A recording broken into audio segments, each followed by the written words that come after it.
Lisa Fry, the Catholic Unschooler here, wanting to talk to you today about cocaine and crack cocaine. Let's do it. All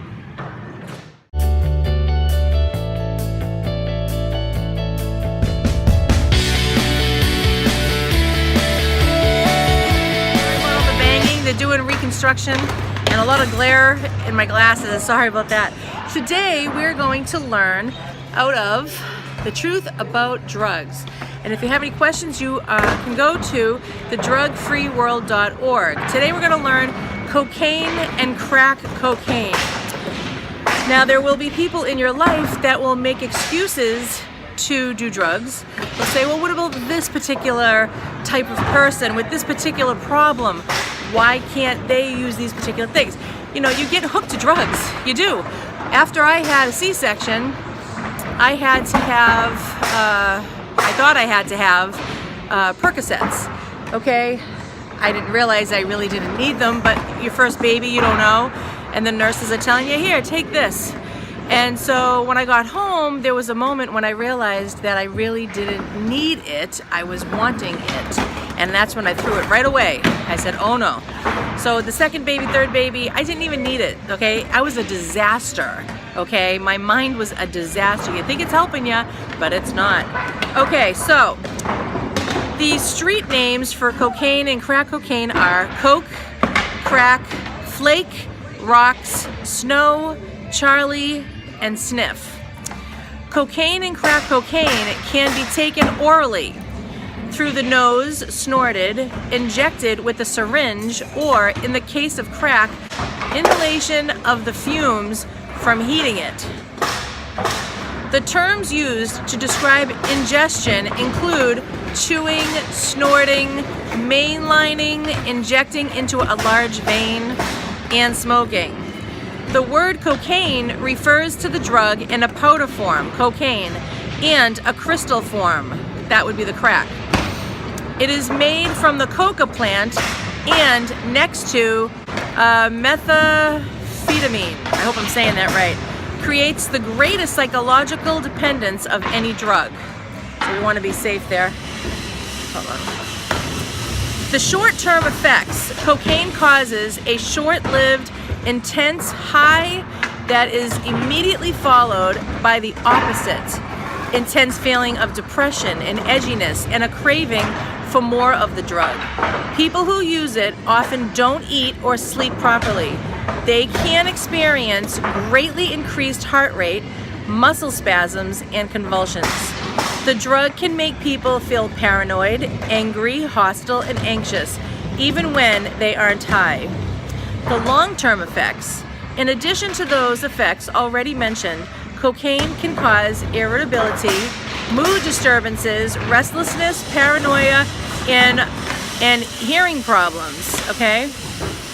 Where you also are hallucinating, hearing things that you're hallucinating about.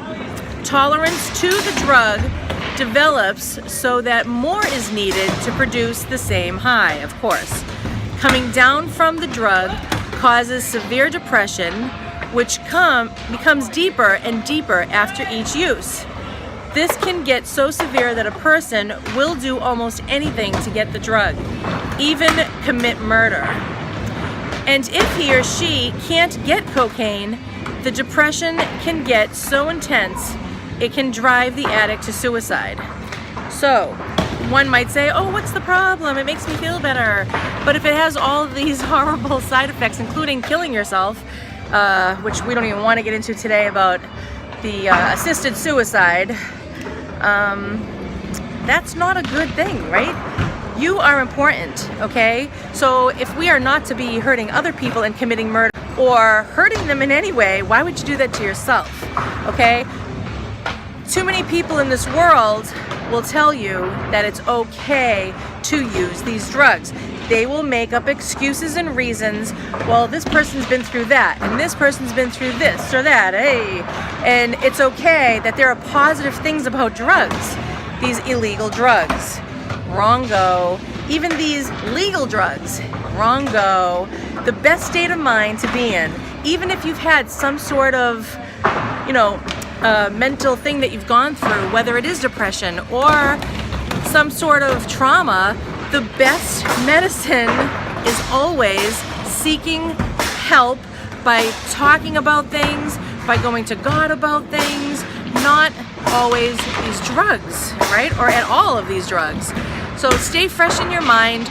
Do not believe that taking a drug is good for you and that will help you, because the best state of mind is to be in the pure state of mind, the mind that God has given you. Okay?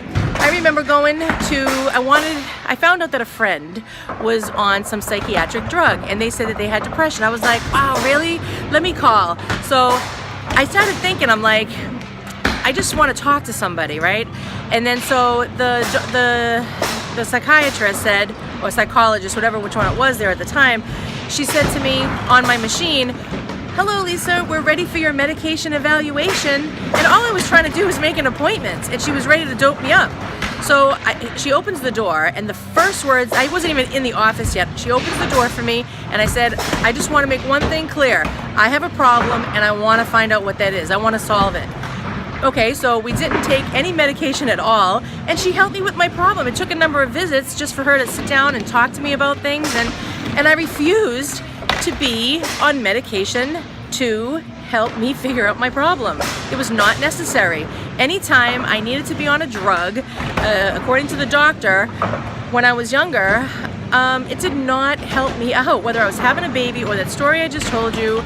Wrong go. The ones that really helped me are none at all, okay? I was, like I said, after my baby, I was a mess. I was a crying mess.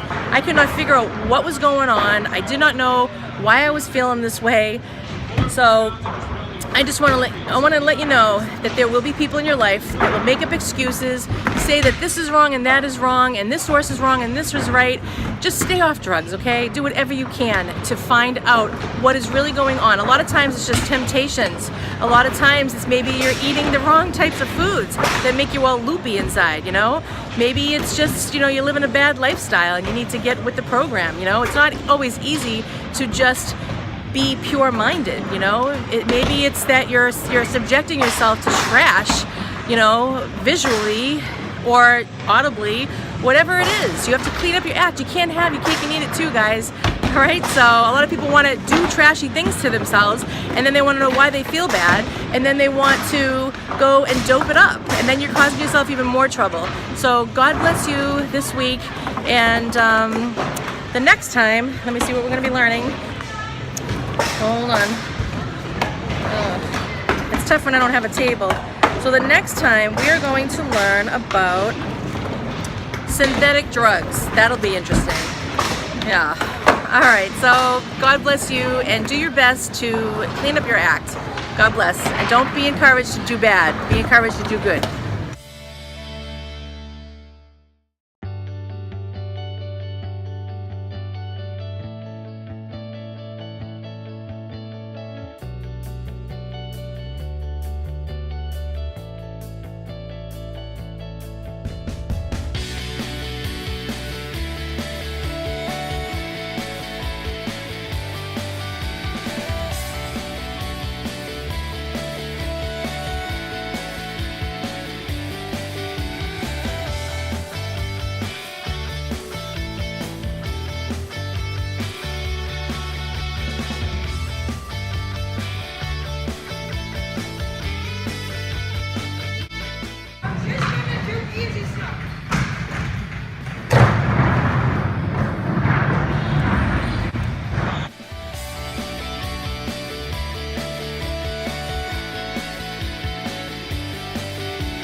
That's where you'll go. That's where you'll end up. Don't ever believe that doing drugs is ever going to make you healthy, happy, or even holy.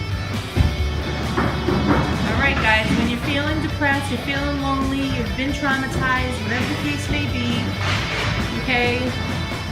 You don't need to enter into a dark place. You need to keep walking. Keep asking God for His grace and go to confession. Okay? Go to confession. Just keep on going until you are out of your misery. Okay? We're all going to suffer at some point in our lives. We're all promised suffering. We're all going to suffer at some point or another. It's part of life until you are set free.